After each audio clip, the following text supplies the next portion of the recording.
Welcome to Sports Connection. I'm Darrin Joins, Williamson County Schools Athletic Director, and this week we have a very special guest, and I hate to even use the word guest. The man ran this thing for so long. We do maybe need to talk Dr. Qualls while Tate Matthews is out on assignment today. He couldn't be here.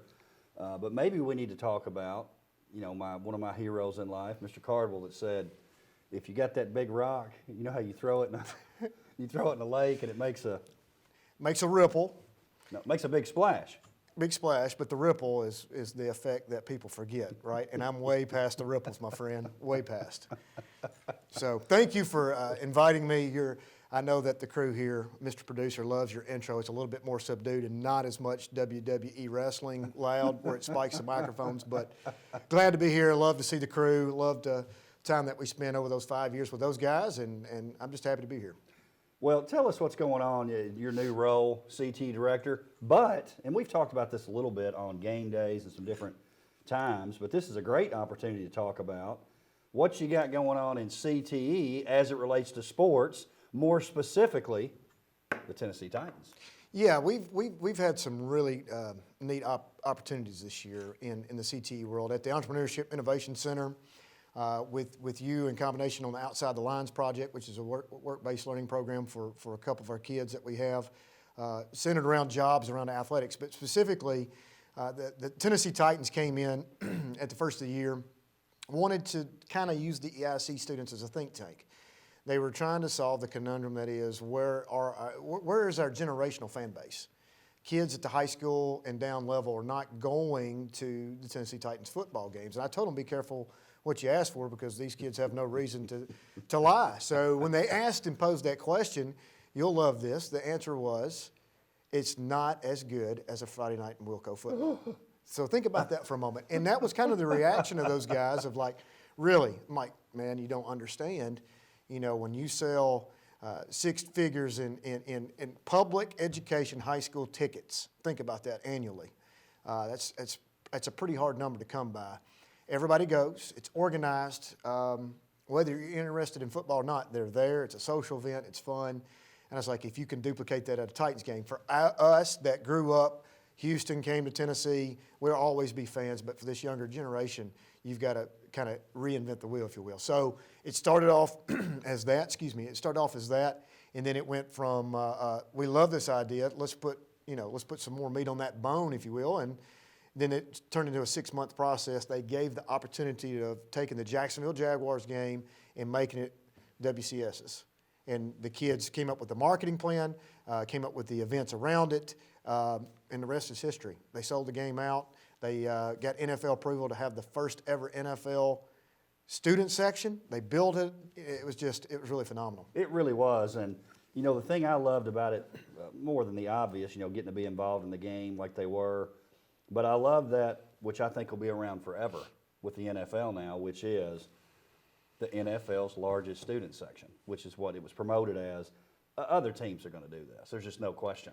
Probably so, and it's great because we started it, and it came from an idea from a bunch of kids at the Entrepreneurship Center. And the interesting thing is the fact that people talk about partnerships all the time. We have a partnership with them. We have a partnership with them in businesses or whatnot. This was a true partnership. This was one of those things where it wasn't lip service. Their creative agency came once a week and spent all day there, had full access to the kids asking questions. If they had questions during the week when they weren't there, we got on the phone with them.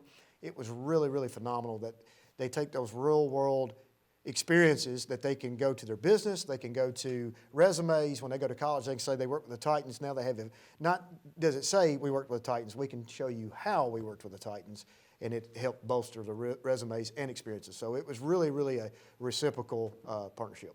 No question about that. If you had an opportunity just to be around it, it was way more than, and I know you were very conscious of this, and the Titans were too, follow me around for the day, and let me tell you what I do, and I don't know what else to get you to do. I mean, it wasn't that. It was let's work together. Well, we made that up, clear up front. We didn't want it to be, if internships came off the back end of this, so be it. That's fantastic. But we didn't want it to be a babysitting service. We didn't want to be a shadow day.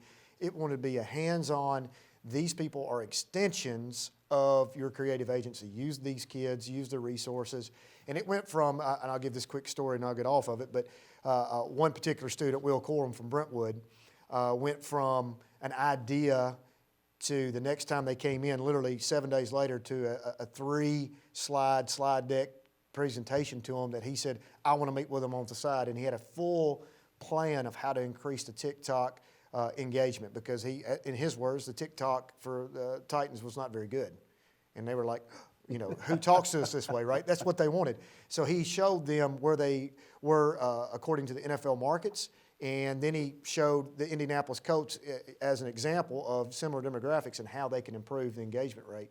And so far, it's worked. So it really is incredible. Just another thing that we're doing. I know this show's about sports, and that's sports, but really it's about that academic process. It's about that developing young people into getting their skill set better and maybe leading to careers. And if nothing else, an opportunity to actually interact with true business professionals. Well, people ask, how did they, you know, what do y'all do at the EIC? Well, y'all Shark Tanking it. They're coming up with business. Well, the Titans, what does that have to do with anything? It has everything to do. You have to get a part of a team. There was, you know, not every day was ice cream and roses. It was people arguing on their behalf of their creative piece that they had come up with of the argument of how it should stay or why it shouldn't stay or why. My argument is to you, my idea is better than yours, right? So they had to come up with that problem solving as a team and then present that and move forward once that decision was made. Think about that in the workplace. Think about that as a potential future employee where I come and say, look, this is what we did. We didn't always agree, but that's okay. Once we got to that agreement point, we moved forward as a team. And for those of you out there, parents, get your kids to find out about the EIC. Outside the Lines, which we're taking applications for right now. And any CTE program. I mean, honestly, right. That skill set of being in a sports marketing class, a data analytics class, social media analytics class, any of those things, go away with that skill set. Go into the competitive market that is collegiate entrance and say, this is what my skill set is, this is what I can do. Last thing before we talk about the performance this past week of some of our athletes. And this is something I know Lance and Creed, you know, they're sitting back there in the back, you know, half paying attention to what we're doing right now. But when we talk about this, they're going to perk up a little bit. Heather, not so much, because we're not talking about Dungeons and Dragons. E-sports, that's something that we're rolling out in the district. I know you guys in CTE are heavily involved in that. Talk about esports. Man, I'm excited about this. I know nothing about video games outside of the Contra code from back in the day, but this billion-dollar industry is enormous. Not only that, I had an opportunity this week to go and meet with the folks at Belong, which is a brand new esports arena over at the Cool Springs Mall. Their plans are in the next 3 years to have 300 locations. So you got to think about this is a ever-growing business. It's huge. Fortnite, obviously, everybody, that's a household name.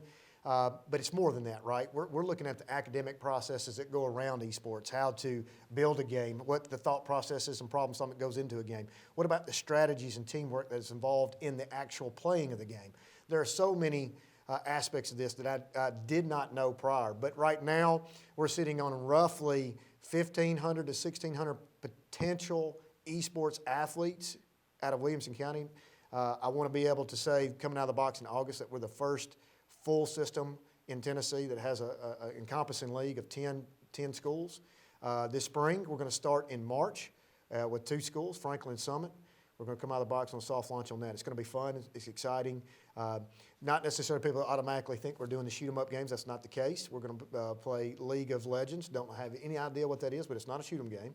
And Rocket League, which is like a soccer ball and a car trying to push the soccer ball. Anyway, we're going to look at some interesting things. You know that Tyrell Dotson, Van Jefferson, Garrison Matthews are all gamers. We're going to look at some pros versus Joes event as well, and even do some things with the Titans as a culminating championship event. Well, it's exciting. I know you guys are obviously going to continue to be involved, mainly OTL, but certainly maybe some of your EIC students as well with the Girls Flag Football League coming up. So we're excited about that too.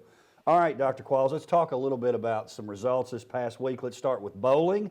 The region tournament, which took place at 10 Penn Alley, January 10th on the girls' side. A little bit of a surprise, Franklin goes out in the semifinals. Centennial loses to Lawrence County in the quarterfinals. And on the boys' side, another surprise. Summit ends up beating Franklin in the semifinals. Franklin was really the favorite on the boys' and girls' side. Summit did lose to Dixon County in the championship. They ended up actually losing in the sectional round, one short of the state tournament to Beach High School.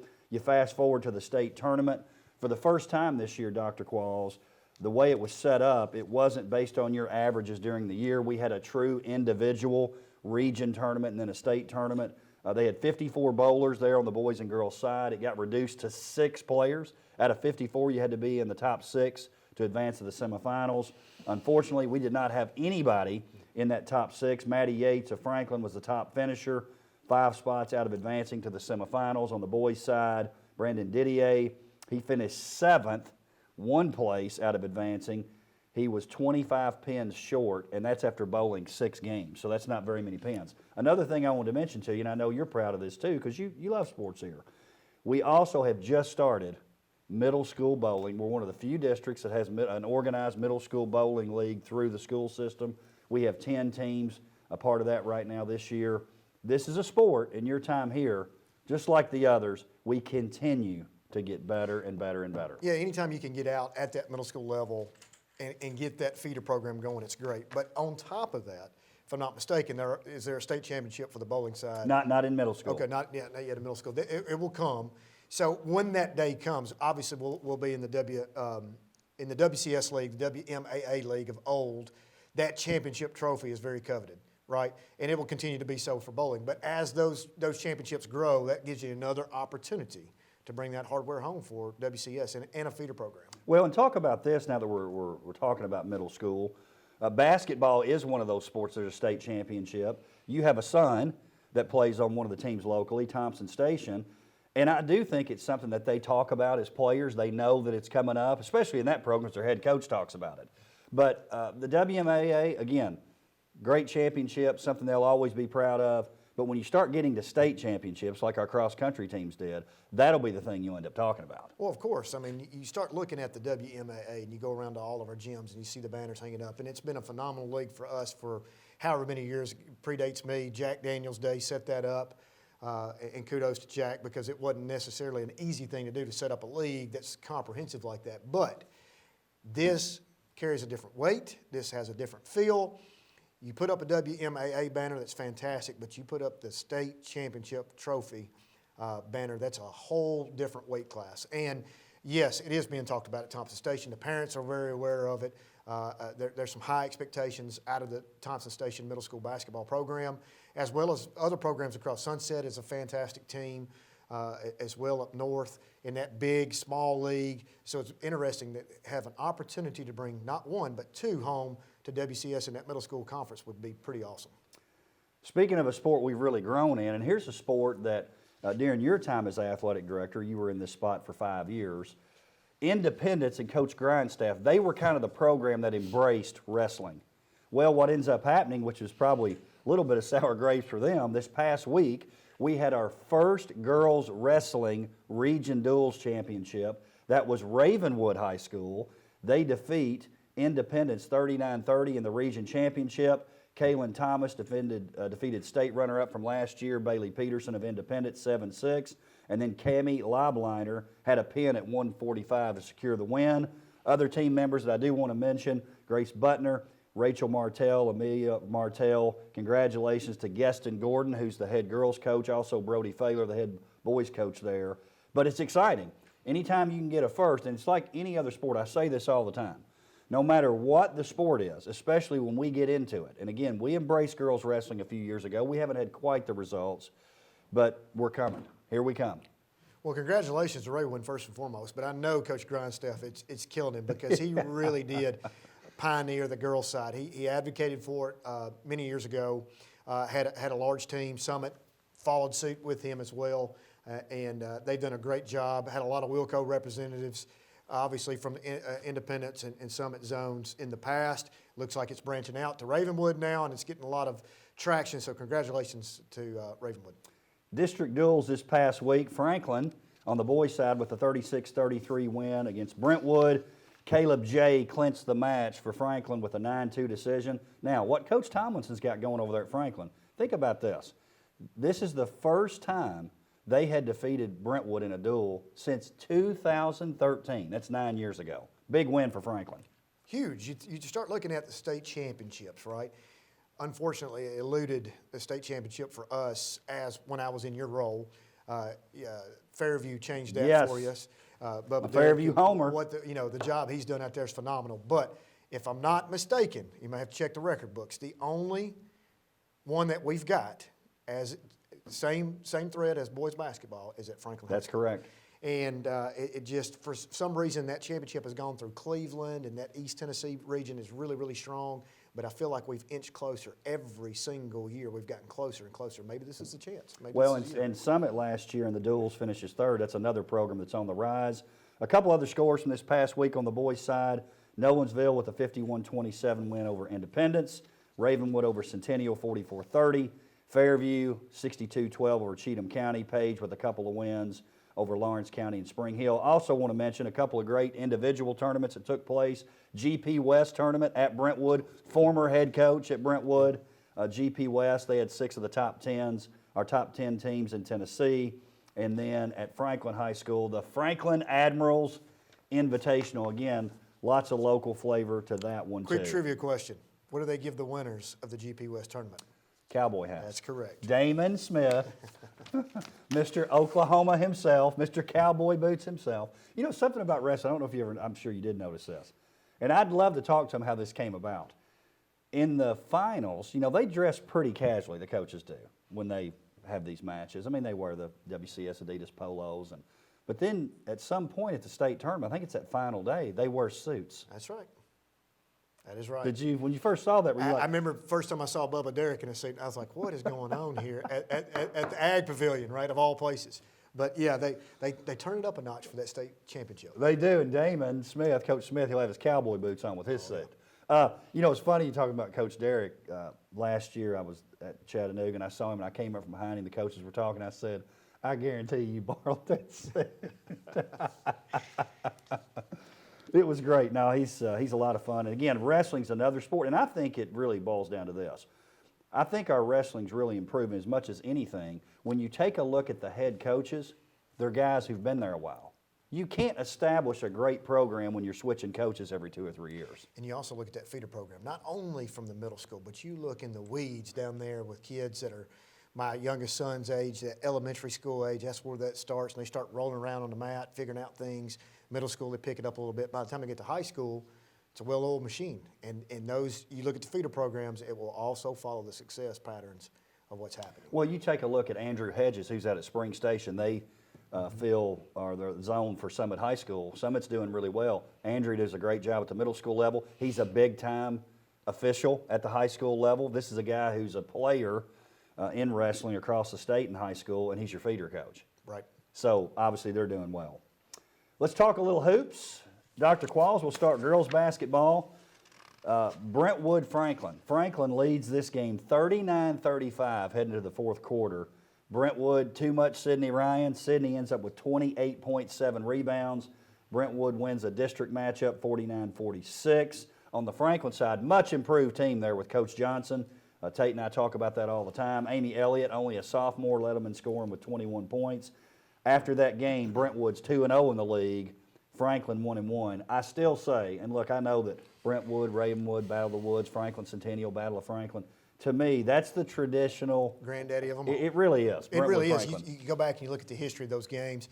Go back to the games you coached. You know, there's a lot of history, and there's not a lot of love lost there between those two schools. However, let's talk about the job that Coach Jay Johnson's done right now. He's sitting 1-1 in the league, done a really good job. They're sitting at 12-4, 12-5, somewhere in that range. But Sydney Ryan, probably a little bit motivated, former team, Franklin.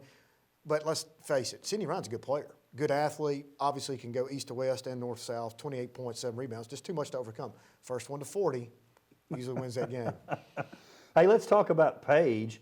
You know, and they not really dropped down. They stayed 3A when we go 4A. Ranked number 1 in the state, led by Lily Wilkin, Mackenzie Cochran, Abigail Ward. They've just been cruising 3-0 in league play. Their only loss to a very good Lebanon high school team. You know, no pressure on coach out there, but it's state semifinals or bust, isn't it? It'd have to be. And I think he would tell you the same thing. I mean, you start looking at the only loss coming from Lebanon, if I'm not mistaken, pretty deep in the state championship. Absolutely. Didn't make it championship game last championship last championship year. game last year. But it goes back to what you were talking about in wrestling.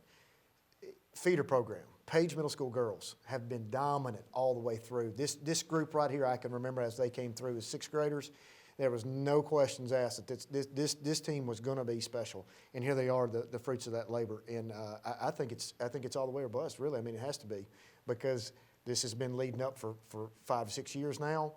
It's a great team, the Wilkin.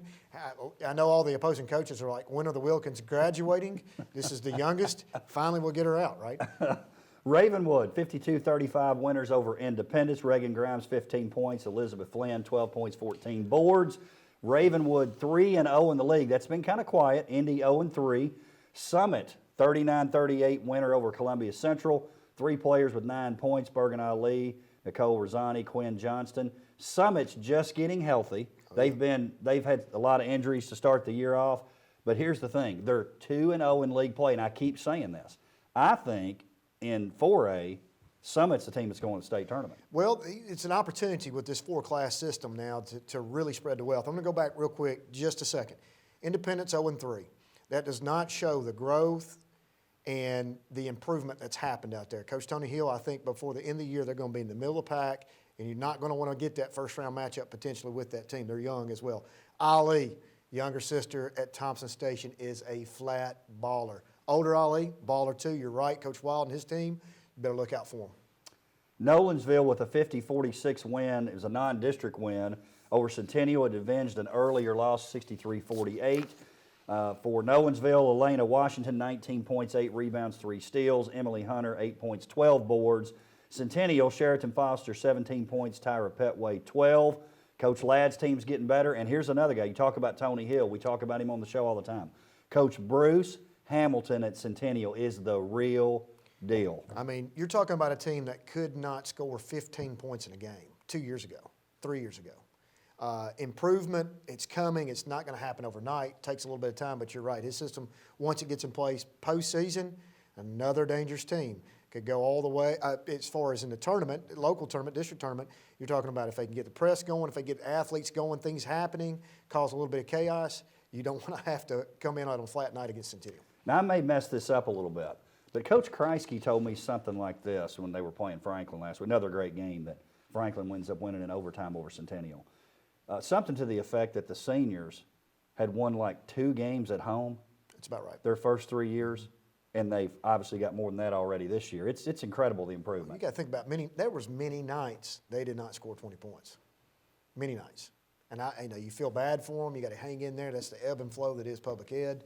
You know, you got your lean years, your good years, and there are people like, well, they've never been good. That's false. Chantel Fly team 2 years before that, they were in the sub-state game, and she missed a shot at the bucket. Head coach? Tony Hill. That's right. Took me a second there. That's right. I want to make sure I'm right. Tony Hill missed a bucket at the buzzer to go to state tournament. Really, really good team. It's the up and down years, and luckily for Wilco, we don't stay down too long. No, we sure don't. Let's talk about the boys' side. To me, maybe the best story going is Fairview High School, ranked number 2 in AA in the state of Tennessee. They're 3-0 in district play with wins over Harpeth, Cheatham, and White House Heritage. Versus White House Heritage, Mays McCoy, a sophomore, 19 points. Kennedy Pendergrass, 14 points, 4 assists.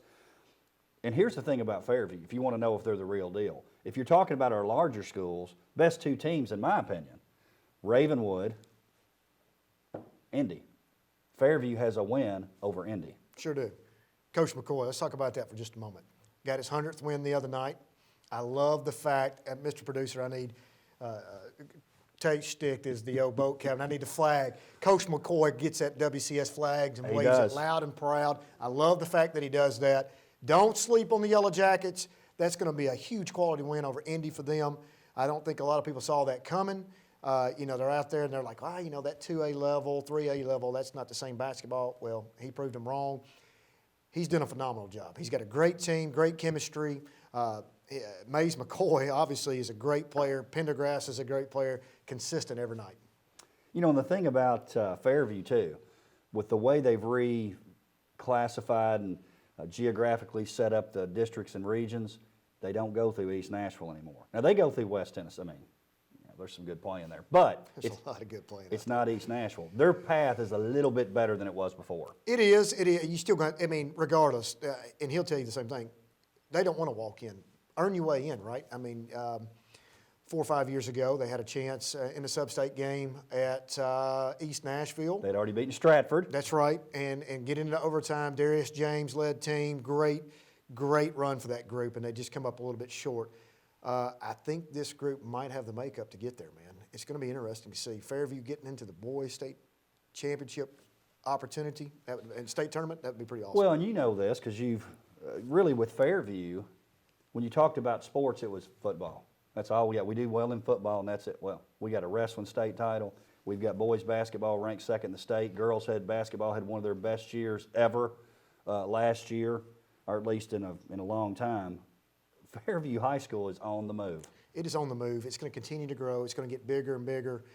People are moving. It's kind of the wild, wild west of Wilco. There's nowhere else to go, right? So go out that way. So hey, I know a friend of the show, Coach Hughes. Hey man, these guys are getting it done. I like to give him a hard time. Football has been dominant. 6 straight regional championships. Are you kidding me? Now it's spilling over to these other sports. And you know what? It's going to only get better for everybody. They have that team concept. One gets better, they all get better. So that's pick up the flag, wave it, and be proud of what's going on. Well, and Coach Hughes loves it. I was at their game against Harpeth, and he's in the crowd cheering. Oh, yeah. He's into it. He really is. Franklin, on the boys' side, 60-58 win over Brentwood. Brentwood starts out the game 7 of 8 from the field, get an early 17-8 lead. Really, they led most of the game. Franklin ends up tying it fairly late in the game. And then the score's tied late, 58-all. It's a home run call. You got to go full length of the floor. Brentwood deflects the ball. Sophomore Davis Long falls in his hands, makes a layup at the buzzer. You saw that one on film. Unbelievable play. It's kind of as a head coach, it keeps you up at night because you're sitting there thinking you do everything right to give yourself an opportunity. It's not like the kid went out there to do that on purpose, right? It's just a crazy 50-50 ball thrown in the air. Takes a crazy bounce. And not only does it take a crazy bounce, instead of going towards the out-of-bounds line, it literally kicks towards the center court, towards the free throw line. He doesn't even have to break stride.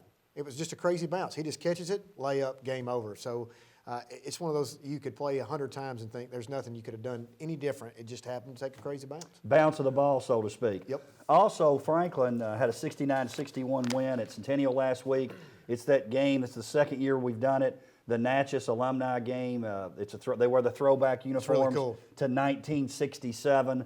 In that particular game, Jack Medalley, 19 points, Noah McGee, 18. Again, Centennial with Coach Jeremy Moore, that's another team that's playing well. His 2 best players, they're 1-1 in district play, happen to be sophomores, Tanner Lee, Dominic Reed. So Centennial is another team, kind of like you're talking about Independence. Late in the year, look out because they're young. Always dangerous. Always dangerous. You think back from every year that I've been here, regardless of what the record has been at this point in time, when it comes time for district tournament, everybody's like watching the ping pong balls bounce and hoping they don't draw Centennial. Here was a game a lot of people had circled, including myself. Independence Ravenwood. This one goes to overtime. Independence with a 74-72 win. Ravenwood's down on the road, 44-31, about midway through the third quarter.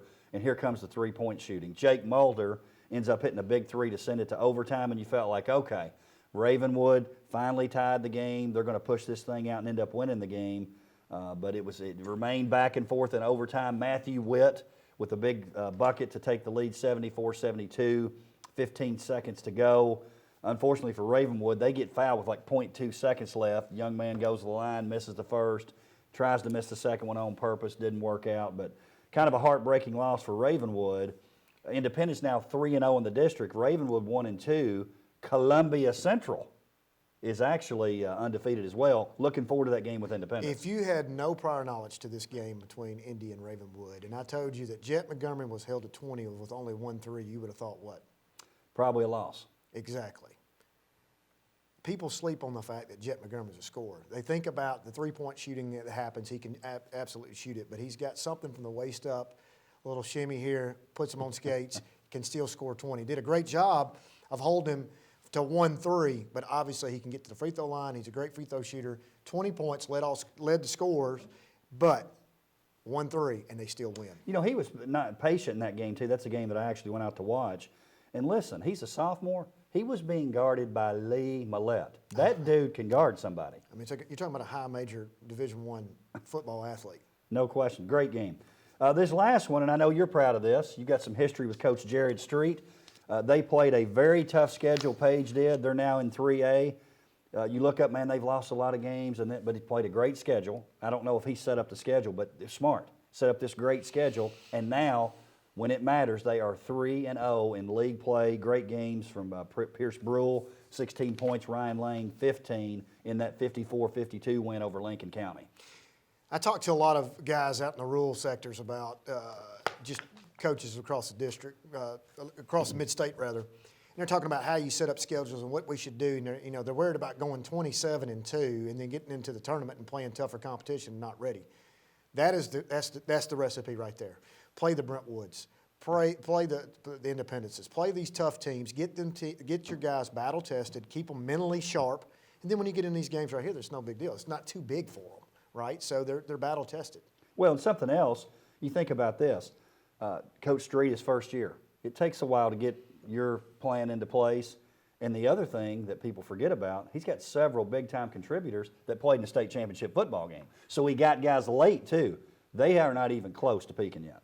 No, I don't think so. But you think about from your days of coaching, too, you get those guys in for football specifically that were in the state championship game with a chance to win it and what kind of leadership inadvertently they bring organically to the locker room. I mean, it's one of those things.